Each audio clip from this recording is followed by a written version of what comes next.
ভালো আলহামদুলিল্লাহ ভালো। চাচা বসেন আইছেন বসেন আমাদের দ্বারে চাচা একটা গল্প দেন গল্প তোরা শুনবি? খালি ভাই একটা গল্প শুনবা? হয় হয় আমার এক ভাইপো সে ঢাকায় গেল তার অ্যাঙ্কেলের মুসলমানি গেলি উনি কচু দিল খাচ্ছে। তা ওই কচু পিসি দেয় না সেই পিসি দাঁতের মধ্যে বাইরে কচু বড় বড় মান কচু তা সেই কচু খাই আইসে বাড়ি পুলি ফেলাইছে ফেলালি বিসিপটা উনি পড়ে সে এত বড় একটা কচু হয়েছে এ শোন 3-4 বিঘে নিয়েছে কচু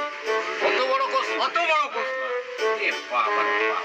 তা সে আর না দেখলি বাবা তুই বুঝতে পারবি এত বড় কচু, এত বড় কচু তাহলে চাচা তুমি শোনো এবার কথা কম তোমার এই এই যে এত বড় যে কচু কচু এখন আমি তো সকালবেলা দাঁত মাঝে মাঝে পুকুর ঘরে গেছি যাইয়ে 3-4 সিঁড়ি পাড়ার পরে আমি সিঁড়ি খেয়ে পড়ে গেছি পড়ে যাইয়ে পুরো এক ঘন্টার পরে আমার পা দেখতেছি কি 20-30 বিঘে নিয়ে ওই অঞ্চল